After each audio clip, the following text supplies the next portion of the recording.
2024 সালের 1 ফেব্রুয়ারি থেকে 2025-এর আজকের দিন পর্যন্ত, অর্থাৎ 1 ফেব্রুয়ারি পর্যন্ত ইনফ্যাক্ট আমরা যে পরিমাণ মাদক ধরেছি সেটাই আমরা ধ্বংস করার একটা আনুষ্ঠানিকতার কার্যক্রম শুরু করেছি।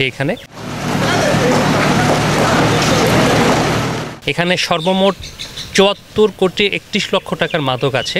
এর মাঝে হেরোইন, ট্যাপেন্টাডল ট্যাবলেট, ইয়াবা, ফেন্সিডিল প্রচুর পরিমাণে ছিল।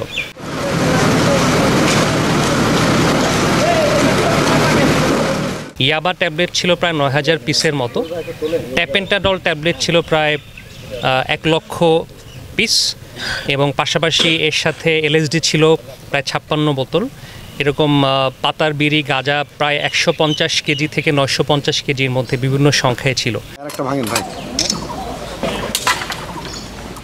মাদকের সংখ্যা যেটা আপনারা দেখছেন এবং যেটা আমি বলেছি প্রায় 74 কোটি টাকা, এটা যে চাহিদা, যে পরিমাণ মানুষদের যারা আসক্ত বা যা সামাজিকভাবে আমরা যেই একটা যুব সমাজের মাঝে যে একটা ভয়াল নেশার একটা প্রাদুর্ভাব দেখেছি অনেক আগে থেকেই, এটাকে যদি আমরা নিয়ন্ত্রণ করতে চাই তাহলে সেই পরিমাণটার সাথে যে খুব বেশি হয়ে গেছে তা বলা ডিফিকাল্ট বা তা বলা যাবে না। বাট একটা কথা বলা সম্ভব, আমাদের গত 1 বছরে যে পরিমাণ আমাদের টহল এবং যে পরিমাণ আমাদের অ্যাক্টিভিটি বেড়েছে তার প্রেক্ষিতে এই সংখ্যা বর্তমান প্রেক্ষাপটে আরও বাড়বে। আমি আশাবাদী নেক্সট ইয়ারের সংখ্যাটা আরও বাড়বে। এটা ইনফ্যাক্ট যদি আমরা পরিসংখ্যান দেখি, গত বছর প্রায় 25 কোটি ছিল, এবছর এসছে 75 কোটি। এভাবে আমরা দিন দিন সংখ্যাটা বাড়াতে পারি। বাট আমাদের তাতেই যে আমরা সাফল্যমণ্ডিত মনে করব তা কিন্তু নয়। আমাদের উদ্দেশ্য এই সংখ্যাকে আরও কমিয়ে আনা।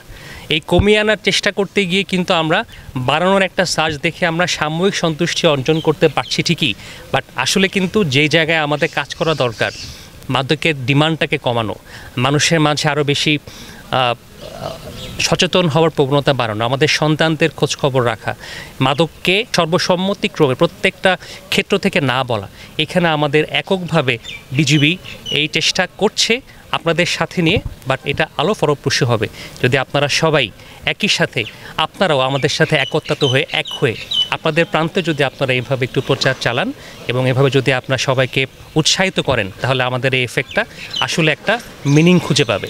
তো আমরা এইভাবেই চাই, আমরা আরও বেশি অ্যাক্টিভ থাকতে চাই, বাট সামাজিকভাবে, রাষ্ট্রীয়ভাবে আমাদের যে প্রচেষ্টা, এই প্রচেষ্টার সাথে আমরা আপনাদের সকলকে আমাদের সাথে চাই।